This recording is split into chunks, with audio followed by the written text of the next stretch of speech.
Hi, so today's class is going to look again at working through the upper body, but really how your arms and your shoulders connect into your core muscles. For today's class, you need either a couple of yoga blocks. I'm using just a couple of books. You could even use a couple of towels. We'll be getting to those later in the class. But to begin with, I want you to come and stand at the front edge of your mat and take a moment to just set your feet a good hip width apart. Once you have that, when you look down at the feet, point them as close to facing forward as you can, and just check in that the feet look level relative to each other. From here, I want you to let your arms hang loosely by your side. Bring your chin down onto your chest and just hold there for a moment, letting the crown of the head really look down toward the floor. And in opposition to that, shrug your shoulders up to your ears one time and then slowly allow them to drop down your back.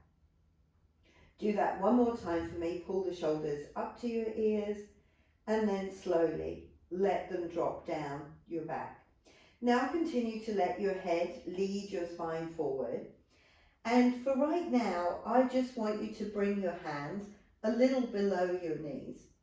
So it's not the fullest back bend forward bend that you could give me. But I want you to notice what your head and neck are doing. So it's very common for me to see heads that go a little into this position where the chin is being pushed forward and the back of the neck is being shortened. How much can you really hang the crown of your head to the floor? Could you let go of your arms or feel like you just put really big heavy weights into each hand and you feel how the weights start pulling your arm bones out of your shoulder joint? Create some small little circles with your arms, so small that there's a moment where almost momentum takes over and you don't really have to think about the circling of your arms anymore. Then see if you can reverse that.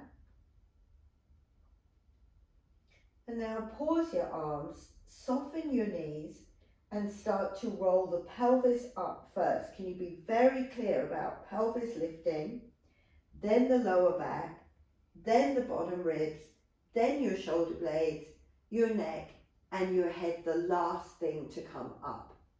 From here, I want you to bring both arms out in front of you. I'm going to turn to the camera, but you could stay facing the way that you are.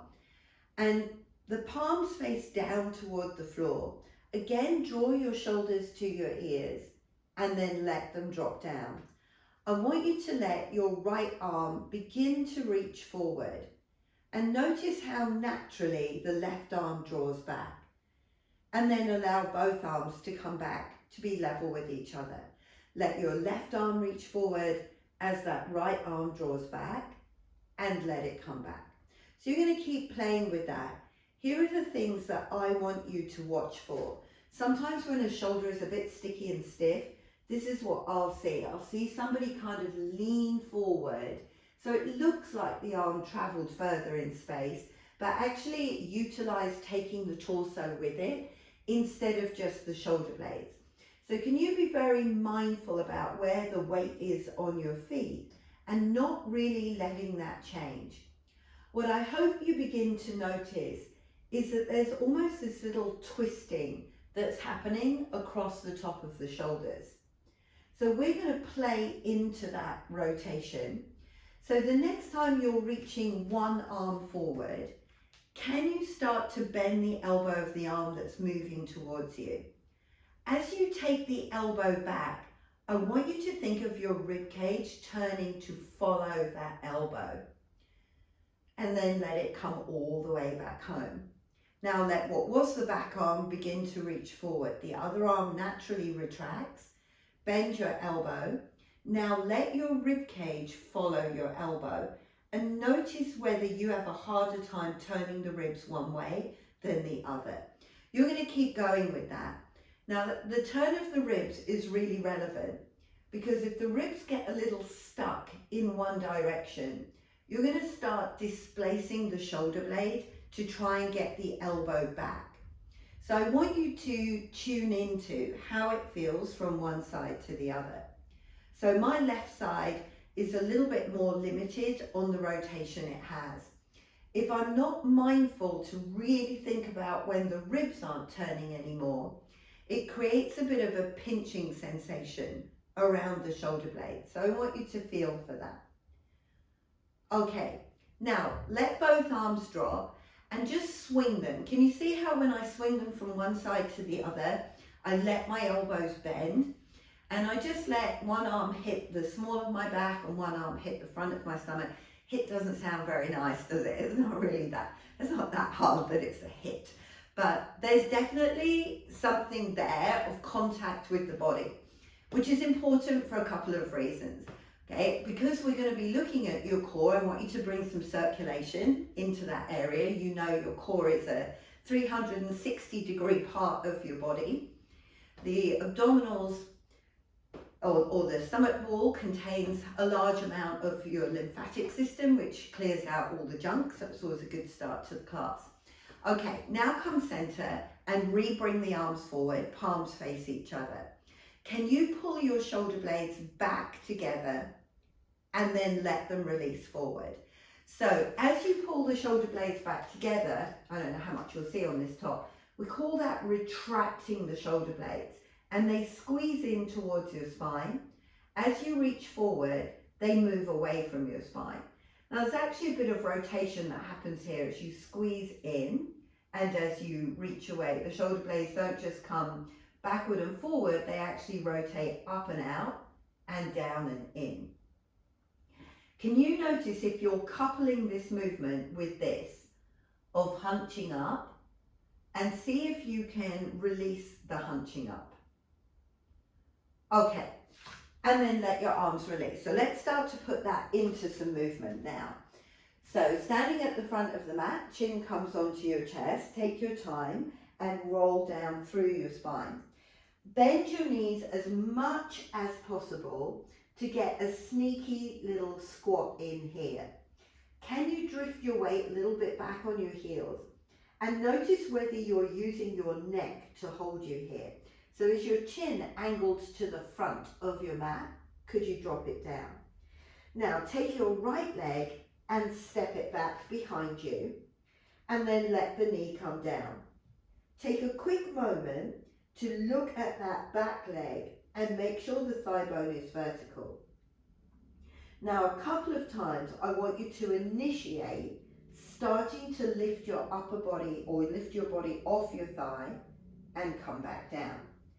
What I want you to notice is where you initiate that movement from.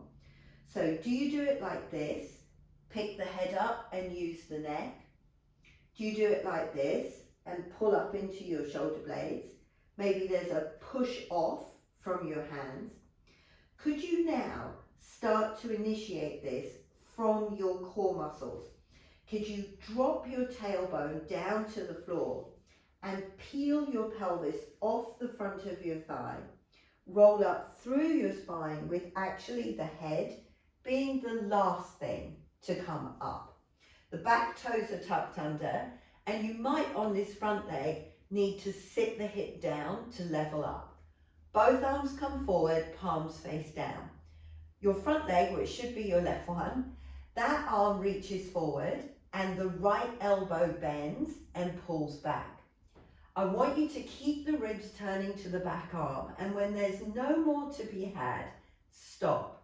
Have you just overarched into your lower back? Could you take your tailbone now, drop it down to the floor and tuck it under, so you're pulling the pubic bone forward, and then let that back arm come home. Now, right away, initiate tucking the tail under, right arm reaches forward, left elbow pulls back, and the ribs turn. When there's no more turn, check that you didn't push into your ribs and bring the arm forward. Keep going. So the ribs turn, turn, turn, turn, turn before you come home. And then same thing on the other side, find the twist, the twist, the twist, and come home. Okay, now we're going to take it one step further. So as you turn, that back arm extends, but see how I'm keeping my head out over the front arm. Bend the back elbow, and as the arm returns home, let your ribs face forward. Other arm starts to pull back, the ribs turn. When there's no more turn to be had, allow the arm to extend, but keep your gaze forward. Bend the elbow, come home. Okay, we're going to change legs from here. So let your arms release, take your front leg and step it in.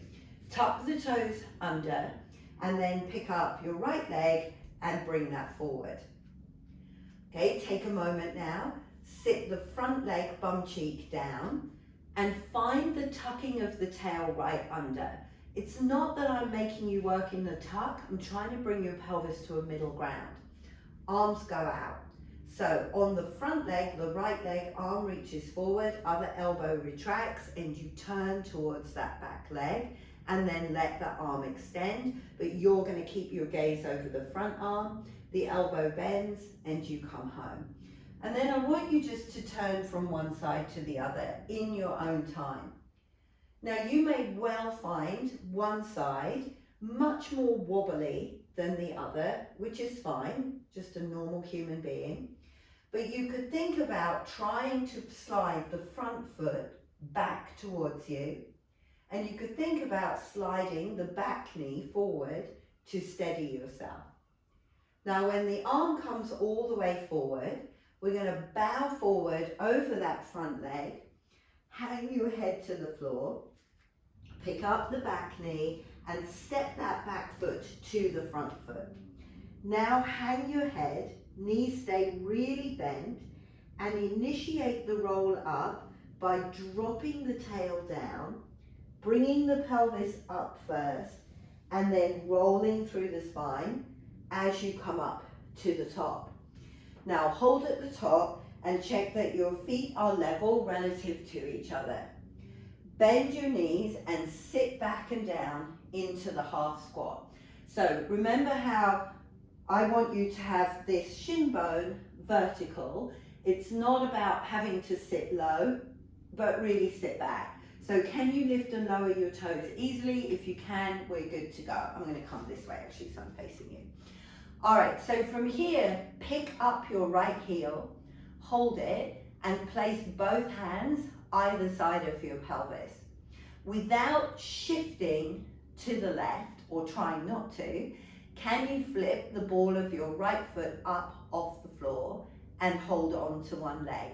Are you toe gripping on that standing foot? Could you shift your weight back into your heel and then bring the right foot down? Okay, so sit back and down. There's a weight shift to the right, lift the left heel, but when you take the left foot off the floor, ideally you're not going to do this and shift the hip out to the side. I say ideally because I can feel every fibre of my body wanting to shift out to the side. Hold, shift the weight back into the heel of the standing foot, and then bring your foot down and upright yourself. All right, so go again, drop the knees forward, watch the tracking, sit back. Right heel lifts. Now, if you feel standing on the left leg is just going to be way too much, your balance is all over the show, then you're just going to keep the heels slightly elevated and the bulk of the weight on the left leg. If you can take that right foot off, go for it. And now bring both arms forward, palms facing in. Reach a parcel to me and then take it back away from me. Reach your shoulder blades forward and then pull them back towards each other. 3 more times. Can you feel how the movement of the shoulder blades translates all the way down that standing leg? Last one.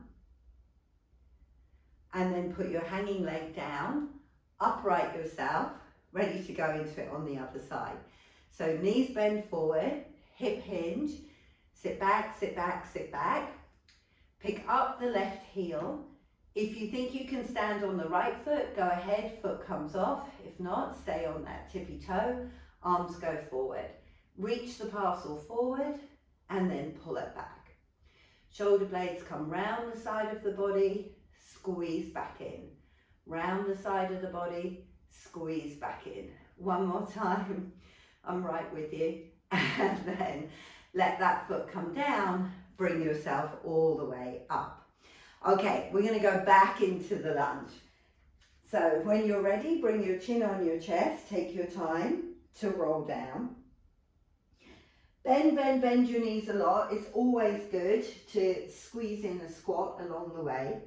Step your right leg back behind you and stand on the ball of the foot.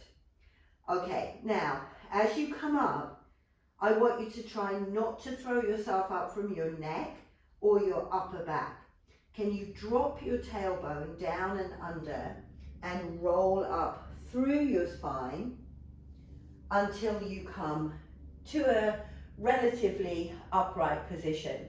Now, you can see how my body is not completely vertical, but to get it here, I would have to overarch into the small of my back. So I want you to bend your back knee and see if you can find this place where your rib cage and your pelvis sit much more over each other, to the extent that if you try to tuck, there's some subtle movement there that kicks in a stretch on that back hip and thigh. Now, you are going to play with, can you straighten that back knee and bend it to any degree without changing anything? So watch, if I push that leg all the way out to straight, can you see how I start to overarch again? So I need a small bend there to be able to sit into the lunge, but keep the ribs and pelvis over each other so that I'm strong in my center. Both arms come forward.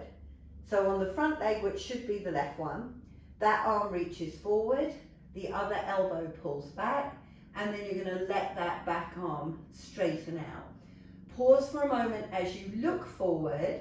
Might you have pushed into your lower back to do this? Can you tuck the tail? Can you keep the rib cage moving over the pelvis?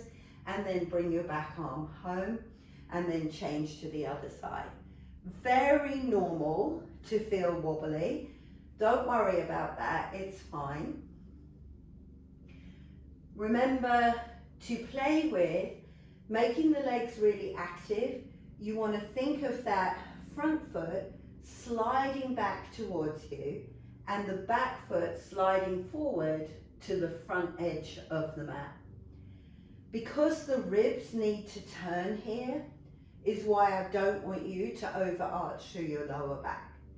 Okay, the next time you have both arms forward, hold there, take hold of your pelvis, hinge forward, hands come to the floor, step the back leg to the front leg. Here we are in the squat, and then roll yourself back up. Once you're all the way upright, we're going to roll down again. So take your time, round your neck, let your head lead your spine down. Bend your knees, and then step the left leg back behind you. Initiate the roll up from your pelvis.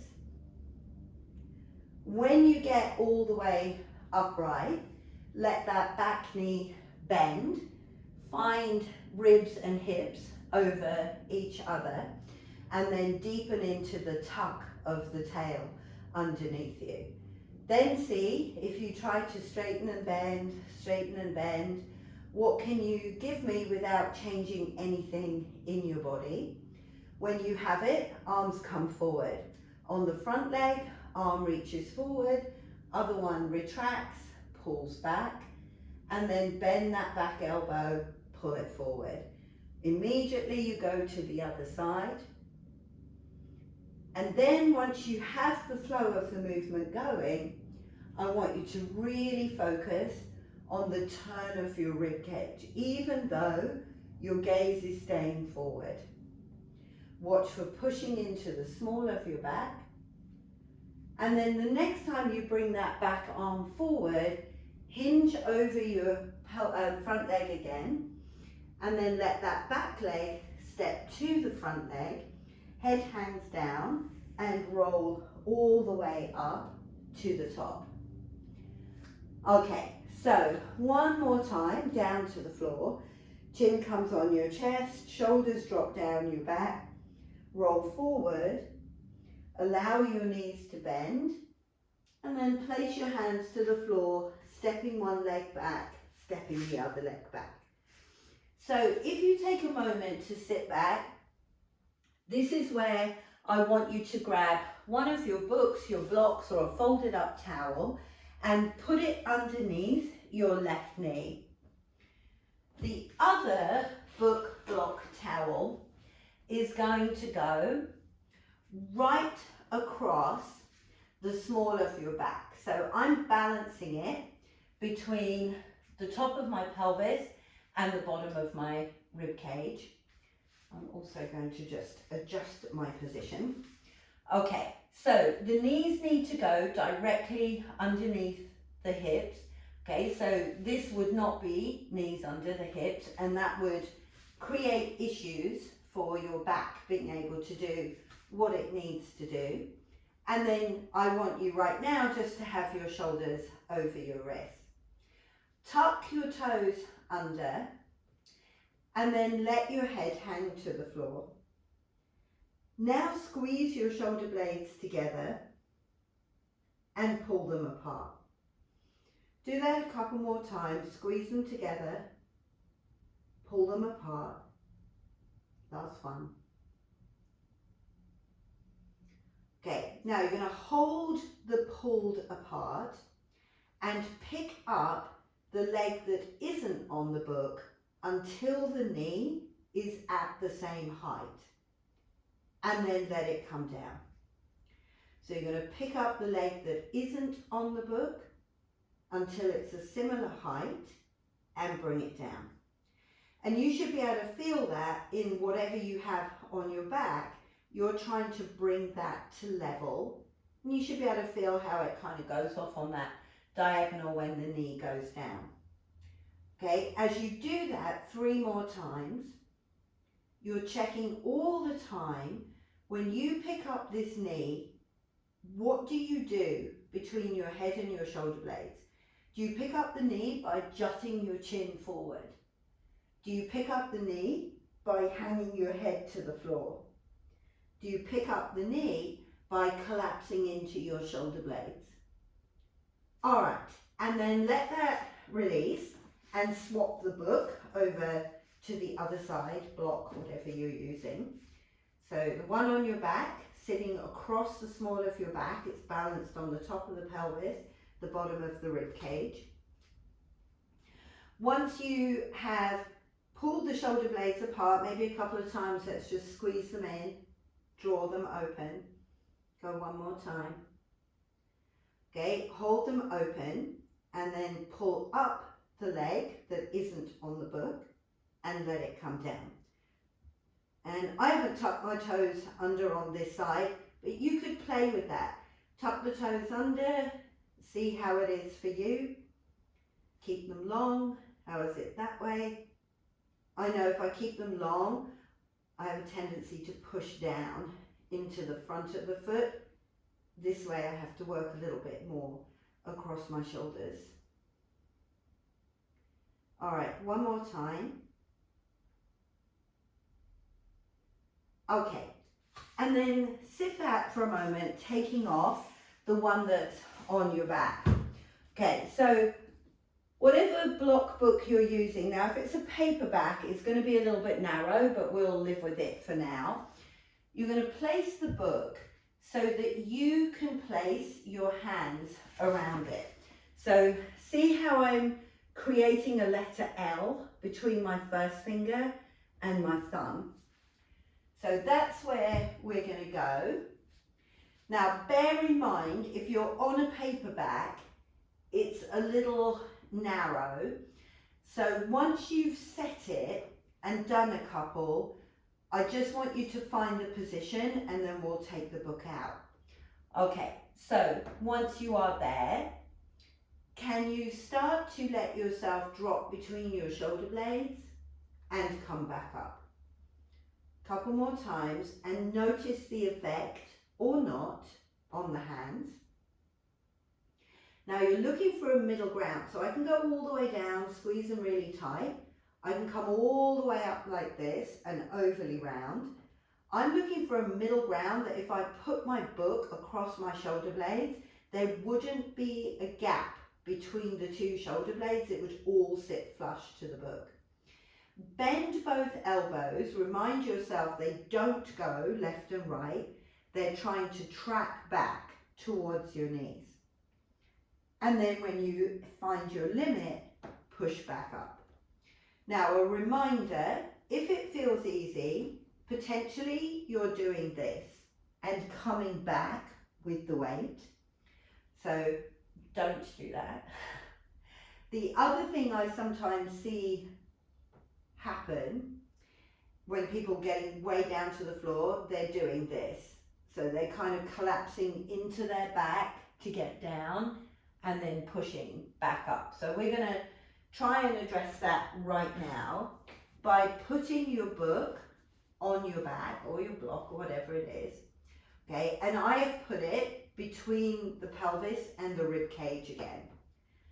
Okay, so as I bend the elbows to come down, there really should be no change in the small of my back. It's just not so much fun.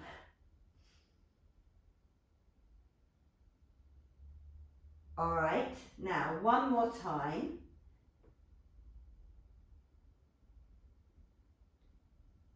And then take the books out for a moment, set them to one side.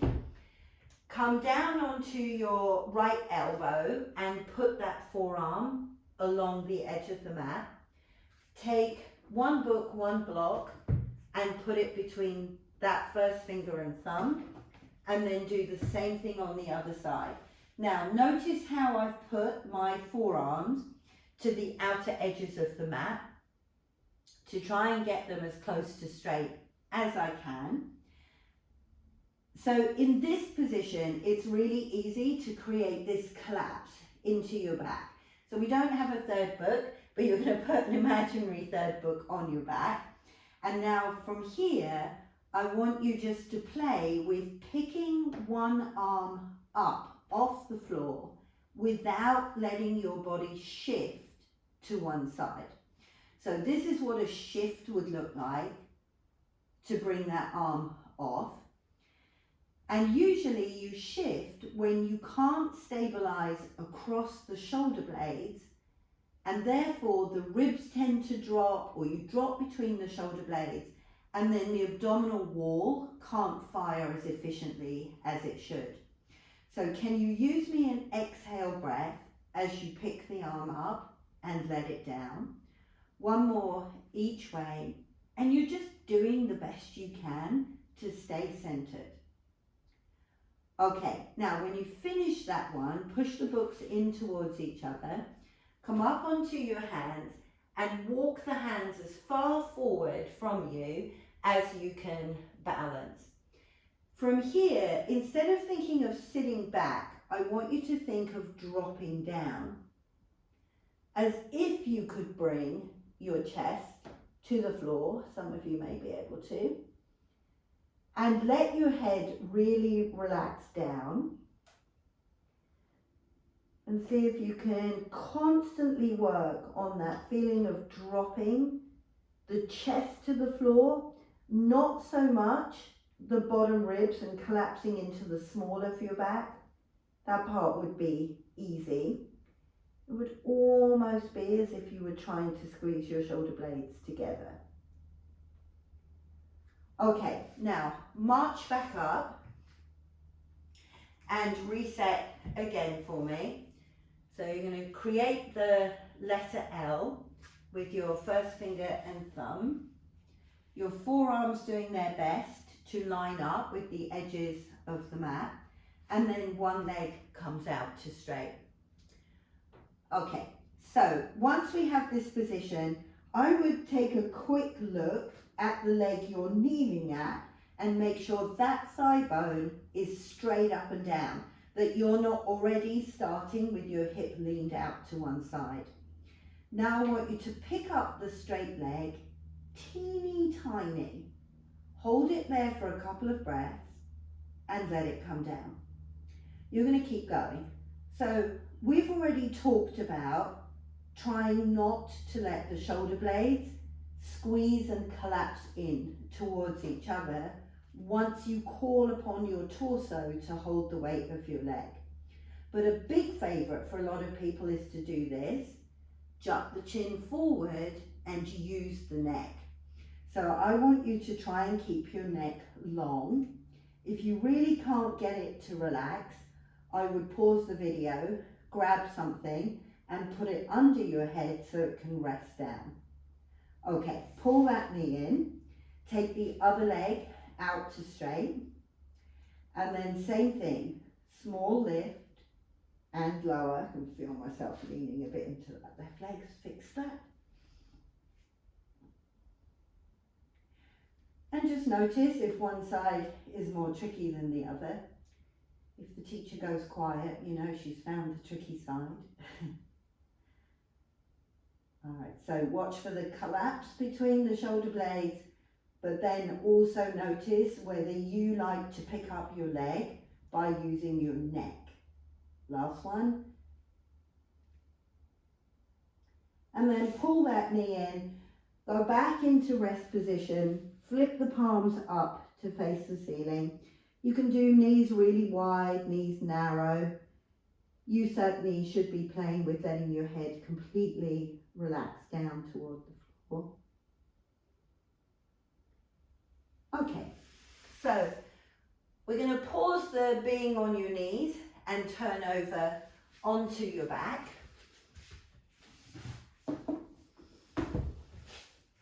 Keep the books to hand because we'll be coming back to them in a moment.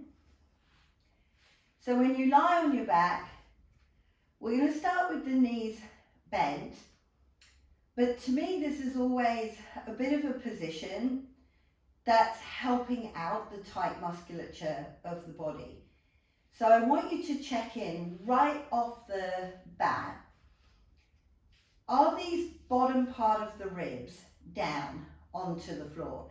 If I came alongside you right now and tried to stick my fingers under the back of your ribs, would I be able to do that? Is there enough gap that I could just go through? If that's the case, you really should be bringing your head, neck, top of the shoulders up onto a pillow to allow the tension in your back to relax down. If you go ahead and straighten out the legs, do you notice that suddenly now the ribs are really up off the floor? And if that's the case, can you see how bent knees is kind of masking that back tension? It's a way of helping it out, but not really changing it. So I would still be tempted to work with a pillow under the head, but your choice. Okay, so once we have that, whatever you've done to get the ribs down is where we really want to go with this. So bring up your right arm with the palm facing forward, and you can just let the left arm drop down for a moment. Your left leg, the opposite to the arm, begins to slide forward and the right arm goes back. At your most out position, I'm sure there's a better way to say that, I want you to pay attention. On the left leg, have you kept the ribs down on that side? On the right side, have you kept the ribs down? Or does your arm need to come forward a little bit, your leg to go less out, whatever it might be, and then bring it back home. Now do the same thing on the other side. Hold for a moment. Notice where can you go to with the arm and the leg, and make sure that the ribs have stayed down. Okay, do it a couple more times on each side, because this is the simplified version where your body's not having to hold weight right now. You're just using this to observe how it is. Okay, now bring your knees into your chest and bring your arms up to the ceiling. Kick up the shin bones and flex back on your ankles. 2 or 3 times, let your legs try to find your just right position. So we're looking for a natural curve to come in behind the belly button. We're not looking for the back ribs to come off the floor. We're definitely looking for an abdominal wall that wakes up, but not one where the muscles are bulging up toward the ceiling. You can always put your hand on and feel it there, that you don't want them, the legs so far forward that the stomach muscles have to push up. Okay, so when you found it, now lower your left leg without changing the knee joint. At your lowest point, I should not be able to get my hands under the back of your left ribs. Now take the right arm back without me being able to get my hand under your back ribs. Stay there, 2 rounds of breath, and the breath should feel natural, flowing, and then slowly return back home. Do the same thing on the other side. Lower the leg first, then let the arm go back. Stay there for 2 rounds of breath to come back home. Okay, we're going to keep going. You can work at your own time and speed. So donkeys years ago, I got a whiplash on the right side, and then I fell out the attic and did something, I don't know what, to the right side, which meant that it's been a lot of work to get the right ribs to sit back down. So I always have to pay attention right off the bat, because the ribs have a hard time sitting on the floor initially. I have to watch that they don't hop into helping out. And you may have something similar, it doesn't have to be a similar injury, but if you've got any rotation in the body, then the ribs may not be sitting flush on one side, and you don't want to ignore that. Do less range of motion to work to keep the ribs down. Okay, so now we've explored that completely. Rock yourself up, and if the going gets tough on your hands and knees, go back and do that lying on your back. Okay, so you're going to take your book, place it underneath one knee, and then once you have that, I'm just going to move back from the jungle a little bit. You're going to take the other book and place it across the back of the pelvis. So not across the small of your back now, really sitting across the back of the pelvis. Okay, so the leg that isn't on the book, pick it up and extend it back behind you. And ideally, your book feels level. Now pick up the opposite arm and reach that forward. Stay there, couple of rounds of breath, and bring it back in. Change the book over, the one under your knee. And then in your own time, just like we did lying on your back, take your leg out and then pick up the opposite arm. Hold there. Make sure that your book is staying level on your pelvis and bring it back in. You know it's not going to stay this easy. Take the book across. Even taking the book across and not losing the one on your pelvis is a little bit of work. Okay, now before you lift up your non-booked knee, the leg that's on the book, keep the toes off the floor. Now pick up the other leg, reach it long, and then take the opposite arm and reach it forward. What are you doing between your shoulder blades? Have you dropped your rib cage toward the floor and bring it back in? Swap the book across. Extra brownie points if you don't drop the one on your back. Okay, so foot off the floor, non-book leg extends out, and then the opposite arm reaches forward, no collapsing through your shoulders, and bring it back in. Okay, go again. So you have the option to put the toes down if you need that. It's just kind of the next layer of balance to reach out and bring it in. Okay, now you guys keep going to keep going as I keep telling you the things to look for. So if we're going to tidy it up a bit, the thumbs and first fingers want to look like they're cupping the book or the block like we did earlier. And when you take off that opposite arm, on the standing shoulder, do you do this and move back away from weight bearing? Does the thumb want to close in and then bring it home? Same on the other side.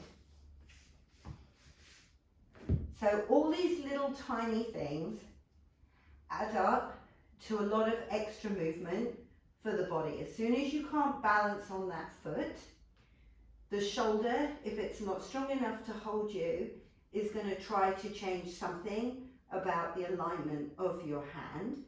And even if you can't stop that, I want you to observe it.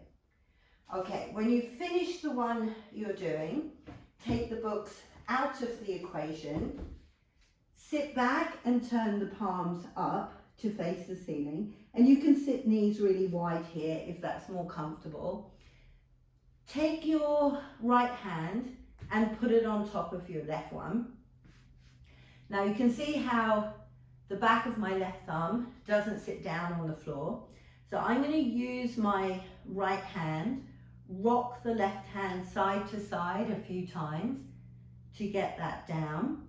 Then I'm going to, almost like I'm washing my hands, use the top hand and circle it around on that bottom hand. Like I'm pulling the skin around, stretching the tissue. Now I'm going to press down and forward. So I'm taking all this fascial tissue, tendons, etc., and putting a tensional pull to the top end of my mat. Against that, I'm thinking of straightening the elbow and pulling the arm right back. All right, now let it release.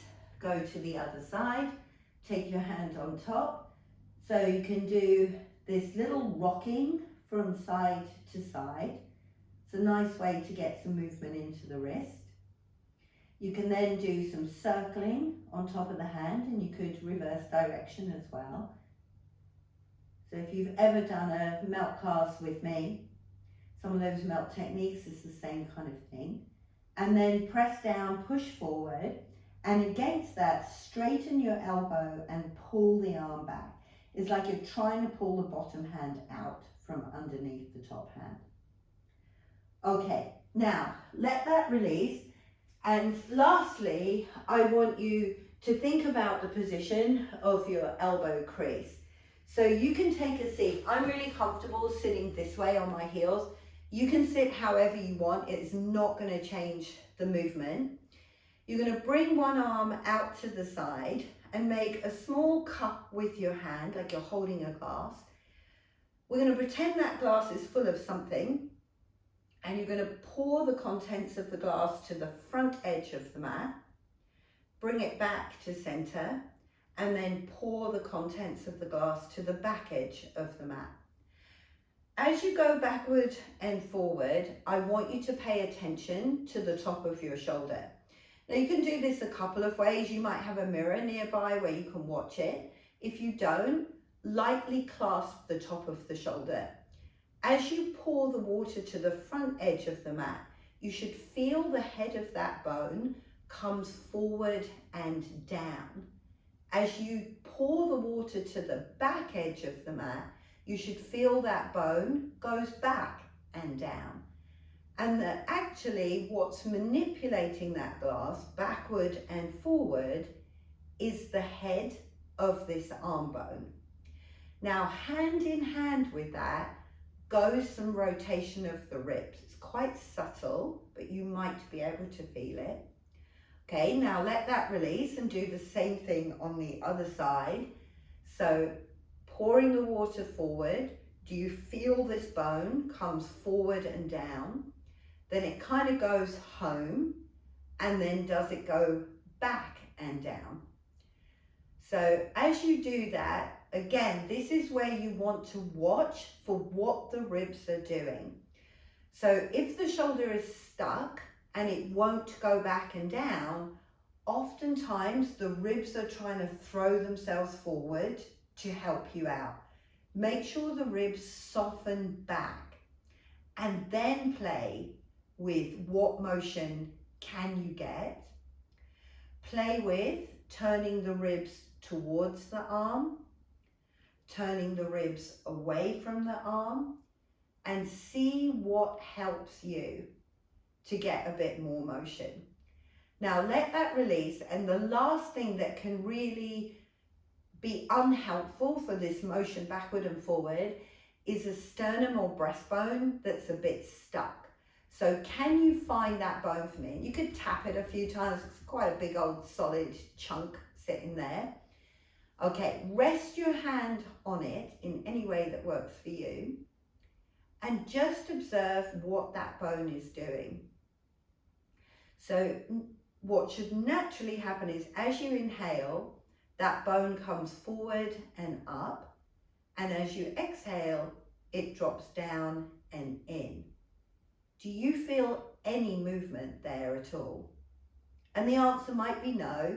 This is commonly a very stuck area on people, because we more often than not have slightly this position where the shoulders are falling in, the chest is falling in, and we just get really good at masking it by throwing the ribs forward.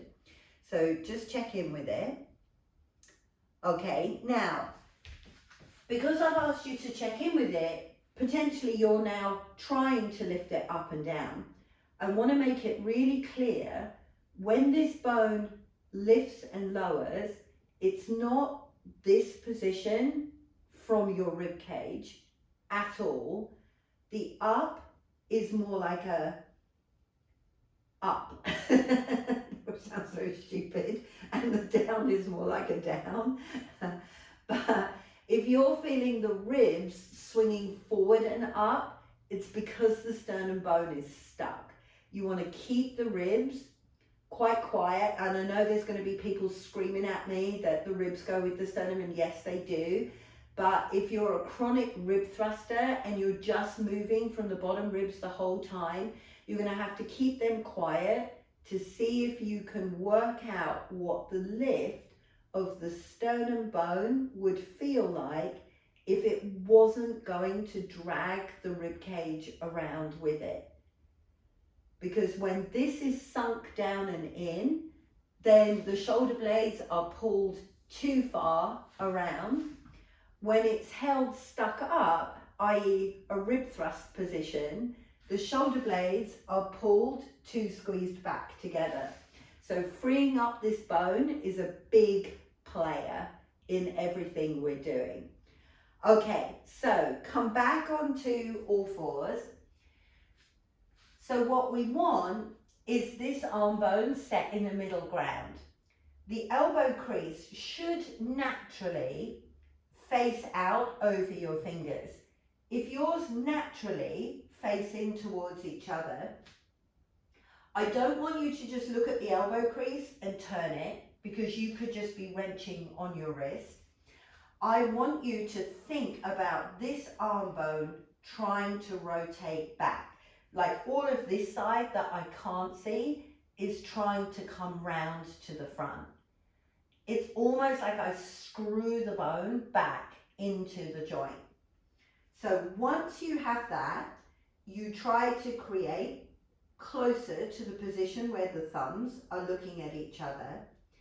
And then you try to think about the sternum bone not being pushed forward because your chin is jutting forward, and not being pulled back in because your head is hanging.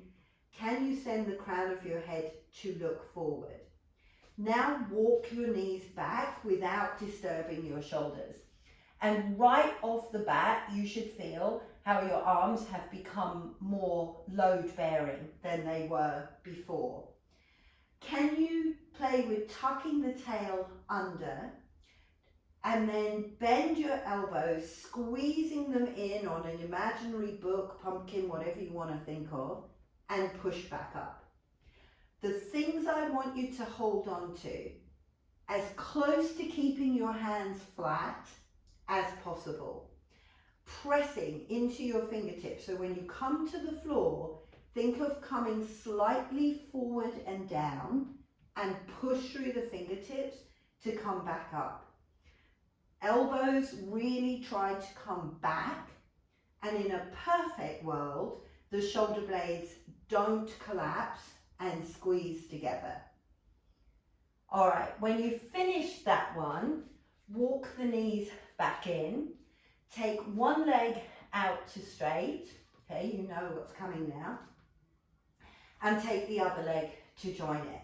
So tail maybe tucks under, you organize your shoulder blades, upper arm bones, thumbs and fingers, pick up one leg, hold it there, breathe, long neck, bring the leg down, pick up the other leg, breathe, bring the leg down, one more each way, last leg, bring it down. Now push the floor away, send your tailbone to the ceiling, and don't give up on your shoulders. So don't do this and push your head through your arms. Keep them a little ahead of your arms. Okay, rotate your elbow creases forward by spinning your arm bones. Pull your shoulder blades away from each other and push into the floor with your fingertips. Now walk your feet forward. Bend your knees for that sneaky squat. Head hangs down. Pelvis is the first thing to undo itself as you roll yourself all the way back up to the top. And then you are done. Good job. See you on the mat again soon.